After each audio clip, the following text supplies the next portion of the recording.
So we are live, and this is a Facebook Live. I haven't done one for ages, and I'm really excited to be back and doing them. I've got an awesome guest today. This is a Positive Cash Flow Facebook group, and we are talking about here we talk about all things Airbnb, particularly as investors and wanting to give it, or holiday homeowners and wanting to give it a go. And I have the absolute delight and pleasure to have Serena Bird join me today, who is the face of the joyful Frugalista, who is an author, a podcaster, an investor, and an Airbnb host. And that is why she's joining us today to share all the wisdom that she holds in that space, but also, as well as her wisdom of an experience in her Airbnb. So, Serena, thank you so much for your time and for joining us today. Thank you so much. It's such a delight to be here. And it's really great to actually be able to talk about being an Airbnb host, because I don't know about your experience, but because sometimes I think Airbnbs are vilified, often by people who don't understand them, that often I keep very quiet about it. And in fact, the one that I currently have, there was a bit of a move within the body corporate to try and ban them unsuccessfully. But then the main person who was leading that charge then had a need for their tenant to find some temporary accommodation while they were making some repairs. And so they were the first people to speak to me about using my Airbnb. So that is poetry. That said, I always have good relations with my neighbours and, speak with them and explain what's happening and give them my contact details. So if they ever have any concerns, they can let me know. So I think it's often just about communication, really, about what you're doing. Yep, absolutely. Absolutely. Oh, my goodness. You're sharing all this amazing stuff with us straight up. Do you want to introduce yourself and tell everybody who you are? Because you've got a breadth of experience and knowledge. Can you tell us your story and your background in just, a bit of a snapshot of it? Well, thank you. So I write about personal savings, but really it's a story about personal savings and financial resilience, really. And I was really writing about financial resilience before COVID hit, but it was a bit timely, I guess. Yes. And I guess my backstory is that I'd always been quite frugal. My first husband and I, we had a portfolio of 10 investment properties. So this we amassed between... we purchased our first home in 2011, but then started investment properties in 2015. By 2014, so late 2013, early 2014, we had 10 residential properties together. Yep. Which was great. However, we were significantly overgeared to do that. He actually was on a below minimum wage or below the average wage, job. I was the main income earner. So it was a fair bit of pressure for me. And when I left that marriage, and sadly there were some very good reasons for me to leave, it was quite stressful because not only did I have the cost of daycare for my kids, which in Canberra, where I'm based, is the highest in Australia, but I also had legal fees and I also had 10 mortgages with the responsibility to repay. Wow. Yep. I know, which is a bit scary. So we have sold down quite a number of them, just to have a different kind of strategy. I've now remarried. During this process, I started really writing about saving money and budgeting because I felt really strongly that, I knew I was good with money, so I could weather that. But for a lot of women, particularly, we stay in bad situations because we're scared about the money. And oftentimes women don't think they're deserving of the money, that they're not good enough to earn the money, or that they're scared about investing. So I really wanted to open that discussion up a lot. So I've now remarried. We've purchased other properties. We've sold some other properties. So I have my apartment where I'm streaming from that I have no mortgage on, and we have 3 investment properties, one of which is an Airbnb. And in the past, pre-COVID, we have also rented out a room in this apartment for Airbnb. Wow. It really resonates with me, the mindset piece, and that as women, that we give ourselves permission to be investors, that we understand money and that we are intelligent to understand that money, and that it is not, I think that's really powerful messages to communicate, because it's certainly in my experience, my thinking was, I'm not smart enough to understand this money, this money stuff, I'm a social worker and it's just not my thing. And I don't know And I think it's obviously conditioning from my childhood and where I came from. But yeah, I think, and obviously society, and but yeah, that's a really, it resonates with me, that message that you are wanting to disrupt. Yeah. That you are, that anyone can do it, and everyone can do it, and have control of their finances. Yeah, and there's been a bit written on this, but there's a nickname for it, and it's called the Bloomberg effect. That Mm, traditionally investing in finance has been presented through a very male lens, through a very competitive 100%. lens. So when you Mm, think of, when you watch, the investing in the finance on the news, for instance, it's very fast, it's very blingy. mm, There's this was up and this was down and this is this, and there's lots of acronyms, and like even me who likes watching this, sometimes I feel like I need to take a breath. So for mm, women, it's very confronting because we feel, unless we've actually studied finance at mm, university or, had a real interest, we feel quite locked out of this. It's not mm, our natural kind of way.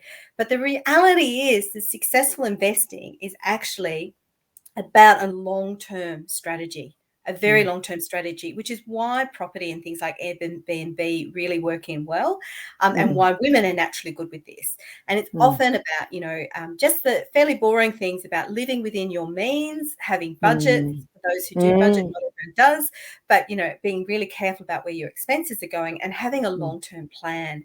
Mm, yeah, absolutely. And let's get into that a bit in terms of your Yeah, Airbnb, because it's incredibly relevant. To make a profit from your Airbnb, you need to know the numbers. You need to know what it can achieve. You need to know that it is a better option than maybe a long-term tenancy. yeah. You need to know, what the expenses are. To know that it's going to be the right choice, and in your experience and in others that I work with and host for, it absolutely is the right choice in the right place. So tell me, how did you decide to give Airbnb a go? Where did you sort of come across it, and where did it start? Yeah, thank you for that. My really good friend, Trish, who's kind of like a big sister for me, had been grey nomading for many years. In fact, I think they've been doing it for almost 10 years. They've done all Mm, sorts of innovative things like home exchanges and so forth. And she came mm, across Airbnb, particularly when she was traveling through the US. And she was telling mm, me about it and said, well, this is something to consider. Now, to be honest, I wasn't a real taker of the idea. Like, particularly at the time when I was single parenting, it didn't seem right for me at that mm, time, I'll be honest, mm, mm, particularly from a security point of view. As a mm. single mum with young people, I didn't really want strangers in my house coming and going, and I didn't understand the model. So I'm Yep, just mentioning this because, sometimes things happen at different times in your life, and that's yes, just the way it is. Someone did yes, tell me that I should do it, but to be honest, I didn't really have enough time in my busy life at that point to be changing sheets and, making up yep, rooms. And like I said, yep. there was also the security issue. So I was aware of it, but I just parked it. And then my friend Trisha's daughter started doing it. She lives in a suburb near me. They were doing it very successfully. They had a granny flat, and her daughter was doing it pretty much as extra income while she had her babies, and she was at home. And she was very stylish, so she really managed to do a fantastic job in terms of Mm, doing it up. But still, I didn't think about this. Then I moved. So I moved from suburban Belconnen in Canberra to an inner city apartment. So I had a 3-bedroom apartment. I had a mm, flatmate for a long period of time, but flatmates, it's not that it's bad, but it's just kind of, like, they are really part of your life. They're cooking at the yeah, same time you're cooking. They're there watching yeah, on TV when you watch. Like, they're there kind of constantly.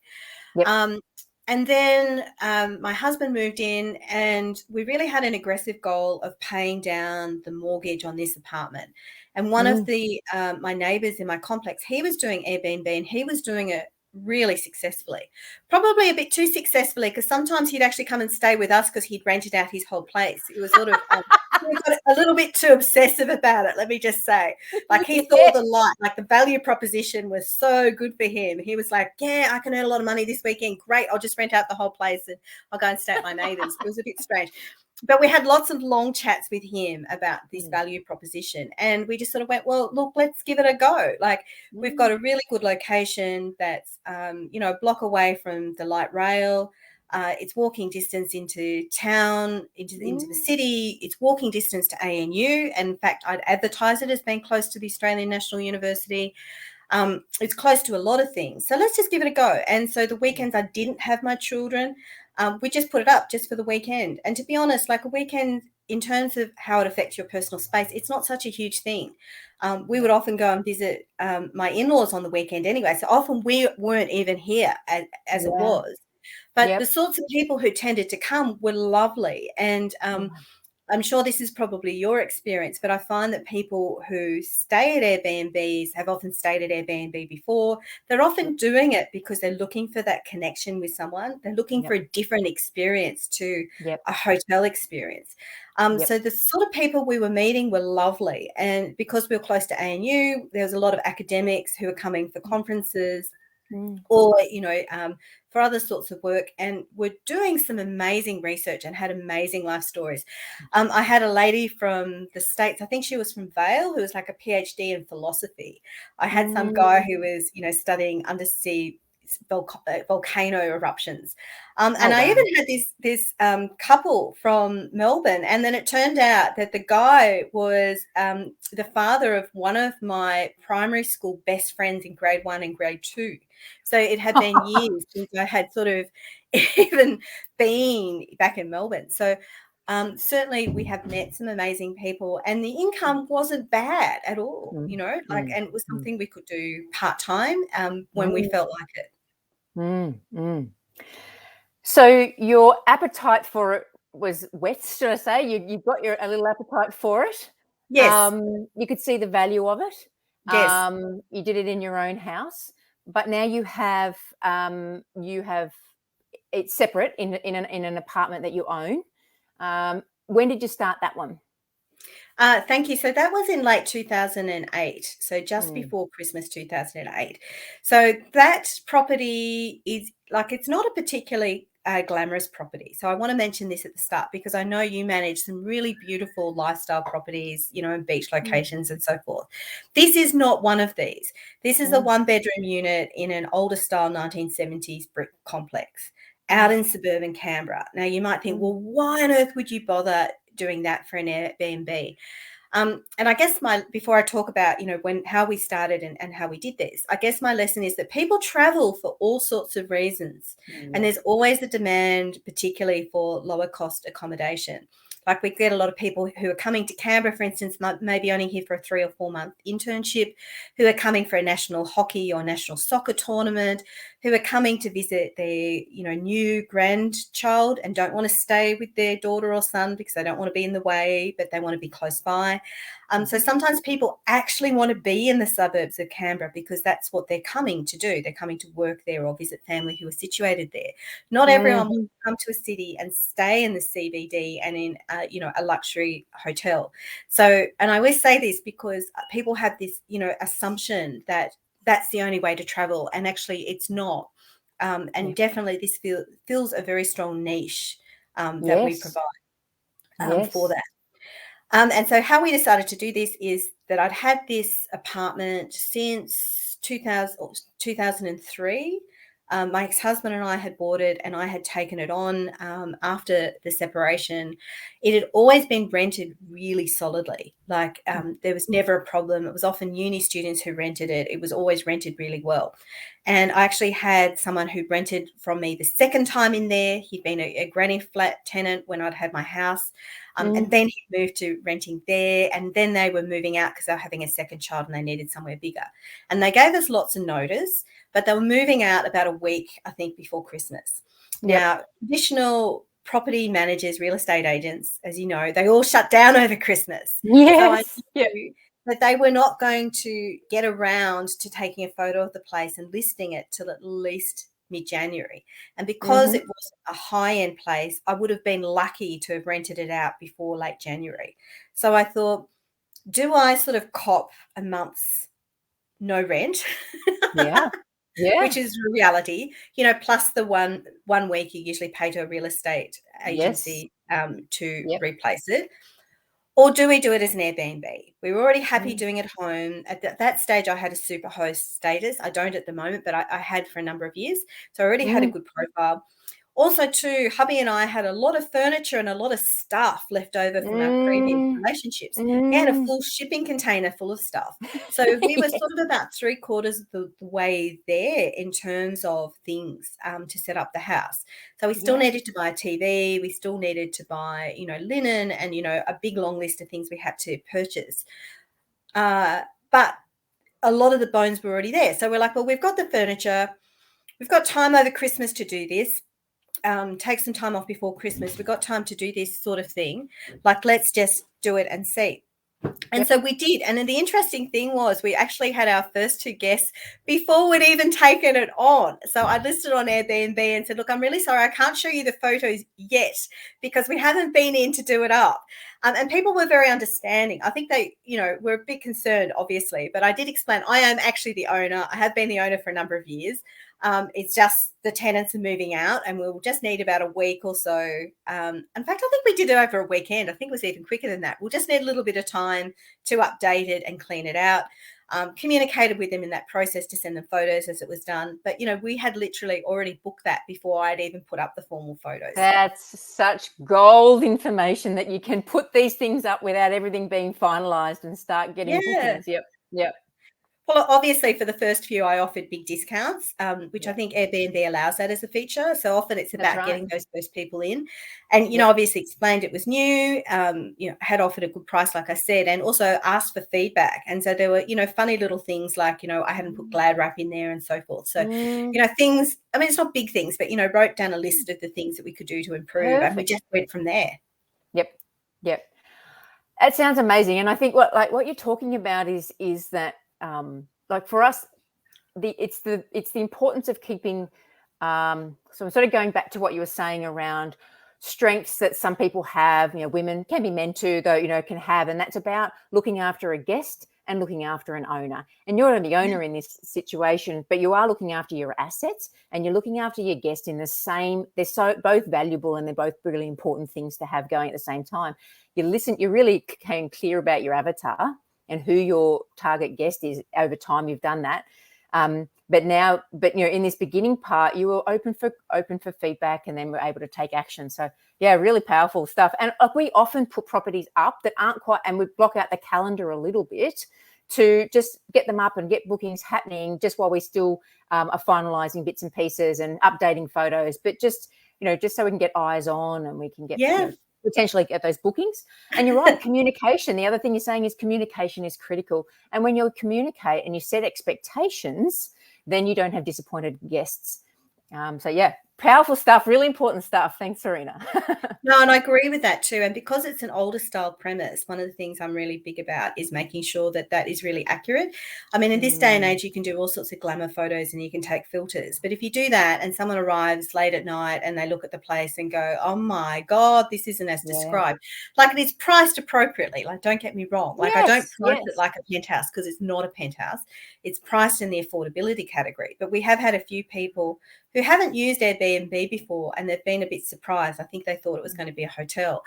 But, we were very clear that we've taken photos of the outside of the premises. We've taken photos of things that are, I mean, obviously you take nice photos. They're style. They're not like that the bed hasn't been made and it's the kitchen's messy. Like, they are good quality. But also too that they're really realistic. They're accurate and, everything is as described so that there is no disappointment there. Yeah, no, fantastic. And then that sets up, and then you create a great experience within it. So comfy bed or all the amenities that they want. And then people are like, comments, I don't know what reviews you get, but I imagine, reviews I get is like, oh, the pictures don't do it justice. It was better. The experience, it was it had everything that we needed, they kind of have that really positive response to it. And you can exceed their expectations by creating the experience inside. I think one of the key things for me too is the local knowledge. So I have a manual in there, which actually I probably ought to update, but just letting people know that, next to the premises is this shop. Looks a bit like a ghost town, the shop, but within it there's an Italian restaurant that does absolutely awesome pizzas. There's an op shop that is absolutely amazing. You probably wouldn't know that unless someone told you. And there's certain things and, where I go to get my groceries, where it's useful. And if I know someone is particularly interested in things, I'll let them know. Like if someone has said, look, we're driving down from Sydney. This is after lockdown, obviously. So, which is a whole nother discussion about, COVID and how to manage lockdown. But, we're coming from Sydney for the weekend, my wife and I to check out the exhibitions. Well, then I will probably say to them, make sure you book the tickets first for the National Gallery, because often, the headline exhibition, I don't even know what it is at the moment, but usually I do know that this exhibition that's on at the moment is really good, but make sure you book the ticket in advance because it sells out, so that people don't come here and they're not disappointed. And then say to them, and while you're there, don't forget the National Portrait Gallery, which is right next door, because a lot of people don't know how good that is.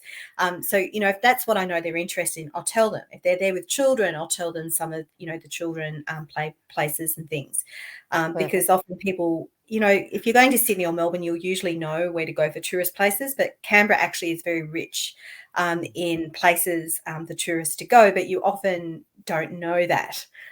So just some of that local knowledge. Yep, absolutely. Sounds perfect. So you've managed these yourself? Yeah. How's that gone? Tell me what have you learned? And we've talked about a lot of what you've learned, and what would you change? And how does it go managing it yourself? Yeah, good question, because we were actually having this discussion at home, around about May, June, about whether we switched to having it managed. And in the end, we didn't. But, it's still something that we need to discuss at some point.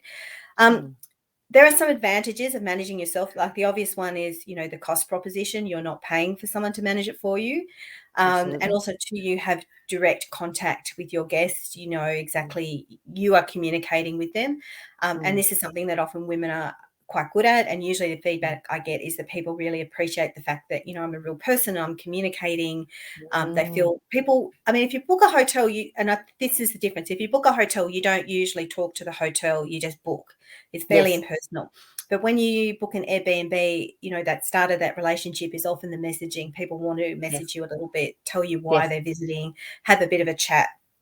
And, usually I'll check in to see how they're going as well. So, I think all of those things are really good.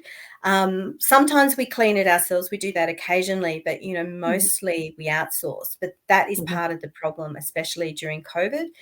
We had a retired couple who lived in the same suburb who actually asked to clean the Airbnb when we first opened. It was pocket money for them for their travels. They were really happy to do it. I think it was part of it was almost like a social thing for them. They actually quite enjoyed it.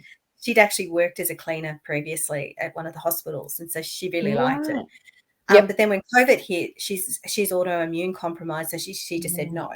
So then it was a bit of a scramble to find another cleaner. So we found then a student, and that worked okay for a while. She perhaps didn't quite have as much drive, but it wasn't too bad. But then she got a real job. Right. And then I found someone else from Airtasker who was exceptionally good. And then before we went into lockdown, we were getting a lot of cancellations, mainly from New South Wales visitors, and just people who couldn't leave where they were because of lockdown. And from Victoria as well. So it was just getting very frustrating for her, because she was cleaning a number of Airbnbs. And so she actually made the decision to stop doing that and go back to like a TAFE equivalent. We call it CIT here, but basically TAFE, to study with a view to getting a job. So we were sort of like, well, what will we do? So at the moment we're doing the cleaning and the managing, and it's not ideal. But that said, we have a long-term guest at the moment, and then I'm about to go into having a guest for 4 months. So I think by early next year, then we will refigure it. There's a couple of big disadvantages to managing it yourself. The big one is I'm never really quite sure how much to charge, because I'm only doing mine. I don't know whether I'm underquoting, and I suspect I am. And I think I'm more likely to be underquoting than overquoting. Which is, a big one, because you don't know. And Airbnb usually hints for you to offer it at a much lower price than the going rate. So I don't really know. And so if you are with a manager, they will know what the price is, and they will have an overview too of what the demand is. Like I know Airbnb will sort of hint if you've got flexible pricing on when the busy times are, but I don't know that that's necessarily local. Like here, for instance, in the ACT, the busy times are not what you would expect. The busy times are in May during budget week, believe it or Yes. not. That's really Yes. busy. And then the other really busy time is during July school holidays, not the other school holidays, the July school holidays, because a Yep. lot of people combine family trips to the snow with a visit Yes. to Canberra. And there's also some major sporting events that are on at that time. And so Yes. accommodation within Canberra absolutely books out during the Yes. July school holidays. I know that sounds Right. bizarre, but No, that makes sense. Yep. but most owners probably don't know that. Mm, You wouldn't necessarily, unless you've been doing it mm, for a while. Whereas a mm, professional property manager goes, okay, mm, July, those 2 weeks are going to be busy, so let's mm. price them a bit higher or do Yep. something a bit different to take Yeah. advantage of that. Yep. Have special offers or do something. Do you adjust your pricing for those? Because you obviously know about those. Do you adjust your pricing a bit higher, or do you kind of I have the same do. price for I the do, but weekdays and the sometimes I weekends? forget to do it, and then, of course, they Yeah. tend to book out in advance very quickly, and then I'm like, Yes. "Oh, Yep. dough." Like, that's Yeah. good that it's booked out in advance, but I've really left money on the table. Yeah. really, it sounds like I'm profiteering, but I mean, this is the reality. This is why you do it too. I mean, Mm, you look after my own welfare and my own mm, retirement. And so this is why we do this. mm, So, that is a key disadvantage. And also I think another key disadvantage is the styling, which we do it mm, ourselves. And, mm, it's not a luxury property, so it's not done up in a mm, luxury way. But I think, mm, if you had an eye of a professional, it would be a lot nicer. Hubby mm, and I have a bit of debate about this. Like, he's the traditional guy who said, "Oh, no one needs anything. All they need is just a bed for the night, and that's it." And I'm a bit like, hmm, mm. Yes. still Yes. needs to look really nice in a photo. And, I'm a woman and I notice these things, and other Mm, women are going to notice these things. So, yeah. you actually do have to have things that are presented quite nicely. And I think a Mm, professional property manager could mm, do that a mm, little bit better.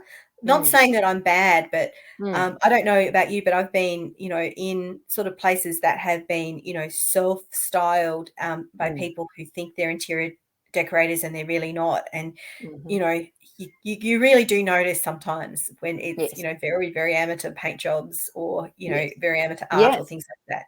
It's not bad, Yes. bad, but, it's, it just brings things a whole different level, I think, when you've got that I agree. professionalism to it. Yep. Absolutely. Yep. People are skilled at doing that stuff because they have a love and a passion for it, and they study it Yeah. and they do that sorts of things, and that's the value that they bring. And yeah, but you could potentially just have a consult with someone to get some ideas and then do it yourself anyway. So there's some ways around of, getting that kind Yeah, of there are input. there are Yeah. there are some ways Yeah. around it. Yeah. Okay. Wow. So much good stuff. So challenges. Yeah. I mean, the dynamic pricing software you can use to help you catch those times when you forget to put your prices up for your peak periods are really helpful. And I'm just trying to think whether you could have that linked into your Airbnb account purely, and you don't have to have a property management software. I feel like you can, but I'll have to check. Yeah. But yeah, that's really helpful to help you to move your prices and fluctuate them according to demand in the area. You can still put in, and then you can actually already predict. Yep, these are my peak times.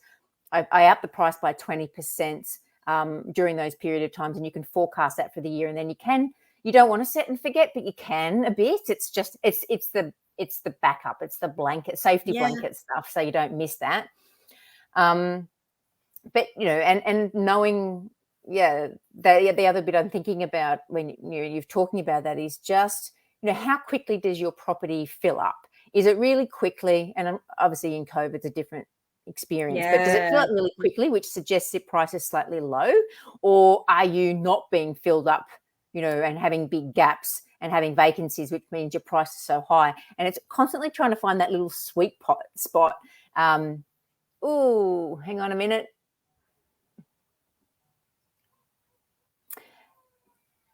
Sorry, I had a call coming through. I'm back. So yeah, it's trying to find that little sweet spot Yeah. where where you are not filling up so fast where you're too cheap, but then being vacant. So yeah, that's Yeah, but I think exactly. and I think Airbnb does prompt you to be lower than what I think the market will pay, because one of their drivers is value, and it's their perception of value.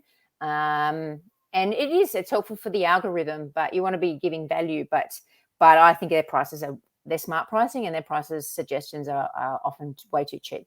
Yeah.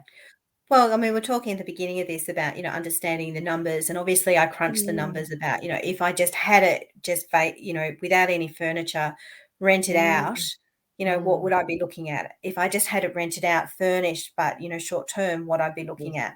And it gets to a point where, considering that you're paying utilities, and often visitors from out of the ACT, they're not used to the cold weather. They use up a lot of electricity, let me just say. Yeah. We had Heater's permanently on. Yep. Yeah, like I'm surprised. Like there's been times where, we value people's privacy, but if something, needs to be fixed, we've gone in and gone like, oh, this feels like 30 degrees, like, rather than 18 degrees. So, with all of those sorts of costs, you've got to think about, is it actually valuable for you? And if it gets too low, like you'll actually lose money, having people in there, and then have the stress also of having to clean and everything else. So there is a point, like there is a break-even point, and I think it's really important to know what that is. So in your experience, and we'll finish up shortly, but in your experience, you've obviously kept going with it. So it has given you a higher income than if you were on the long-term market. Yeah, when it's going well, it's almost double. So, the value proposition is definitely there. We don't see this necessarily as a long term, just because it takes up a fair amount of effort. But when I left my work 2 years ago, knowing I had this income coming in was one of the things that gave me the confidence. And of course, then we had the bushfires and the smoke haze, and that actually was even more disruptive in its initial stages than COVID. And then we had, 2 ranges of COVID. So it has been quite lumpy. I would be lying if I said, look, it's been fully booked through all of those things. And I must say, we had about 2 weeks, I think, vacant at the beginning of our lockdown. We've been in lockdown since 11th of August, and it was pretty lumpy before that, as New South Wales went into lockdown and Victoria had been into lockdown. It was all a bit crazy, and it was a bit panicky, like, what do I do? Do I just rent? Do I do this, or do I do that? And in the end, I just sort of went, look, you know what? It always levels out. Like there's always a demand for this kind of accommodation. Yes, I could rent it out, and the rental market is very the vacancy rates are very low at the moment, so I would have no problems renting it out. Like that's not the problem. For various reasons, we decided not to do that. One was because hubby was away in WA, and it's easier to rent out without the furniture, and I really wasn't able to, in lockdown with young kids, with hubby away, get a trailer from somewhere and dispose of things when everything's locked down. So we sort of just decided, for, a couple of reasons, and one just being the logistics, to keep going. But also too, I think we are positioned really well now with our coming out of lockdown from Friday onwards to be able to offer this kind of accommodation to people. As people are wanting to come back into Canberra to visit family they haven't seen for a long time, or to take up job opportunities, we're now really uniquely placed to take advantage of that. And I think just long term, it always works out. If you do the right thing. I've offered full refunds to people who've had to cancel because of COVID. I've kept those relationships strong, and in many cases, earlier this year, I noticed a lot of people said, well, I'm sorry I couldn't come last year, but I'm coming again. And do you have any techniques other than on the Airbnb platform of capturing their email addresses or continuing conversation with them to sort of bring them back? Yeah, good question. No, not as strategically, which is probably something that a property manager would do really well. No, I don't tend to do that. Sometimes, particularly with the one that was in my own apartment, some would actually become friends, so they would contact me directly. Mainly too because with my home, towards post last COVID and before we went into this lockdown, I actually locked everything down completely because hubby has had some health issues in the past, and we feel that the risks of someone in our house coming in who's infectious wasn't worth it for us. So we stopped doing it in our home. And my kids are now getting a little bit older, so they're starting to, one is in the process of migrating to that spare room as theirs. So they're sort of at that age, which we Yes. always knew would eventually happen anyway. Yes. Yeah. So, but, so I lock it down, but there's a few people who I say, look, if you are going to come though to Canberra, and I know you very well, and I know you'll always do the right things, just let me know and I will unlock those dates. I usually prefer still to use the Airbnb platform rather than just private, unless I know them really, really well, because it just offers that surety. In the unlikely situation they don't pay or they don't leave or they trash something, you've just got that security blanket there. It's just that little bit extra that you pay for it is worth it because of all of that security that you have. And they have their host guarantee. That's exactly right. And they can assist you if you have any of those uncomfortable kind of situations. Absolutely. Yeah. Look, and many people who are deep into it and have been doing it for a long time would criticize them on their effectiveness of that, but then others have had really good experiences about that assistance. Just a quick question. Have you found, you obviously had strangers coming into your home and your children are there, so you must have come to terms with the security bit and sort of gone through a process of getting some comfort about that. Yeah, thank you. People who come into my home, I vet them a lot more than others. So I don't have that feature on that allows them to direct book. They have to message me directly. Sometimes we do let them have guests when we have the children here, but it's usually after a period of time of me messaging them a fair bit just to find out, where they're at. And like, for instance, if someone's, say, an academic at ANU, they're coming here to deliver a paper, they have a 5-year-old back home in Sydney or Melbourne, and they're here for 2 nights, like the risk is fairly low. But it's still not my ideal way. Ideally, I do it when I don't have my kids here. And maybe that's an abundance of caution. But the first time I actually stayed at an Airbnb was in Wollongong, and it was a strange situation actually because the whole town in Wollongong was booked out. We went actually for Jimmy Barnes concert. Oh gosh, I sound like yeah. Anyway, it was interesting. There were a number of acts we really wanted to see, but it was a bit rough. But Wollongong that particular weekend had like a whole series of events. They had a big football game. They had Ando. Like the whole town was booked out. And a couple of days beforehand, the host said that she had to cancel because she had suddenly, through her extended family, had to take on the welfare of some young children. But we just couldn't get other accommodations. So we said, yeah, look, it'll be fine. And it was fine. But she was kind of a mess because she'd suddenly, had these 2 young children, one who had a mild disability, and it was kind of a mess.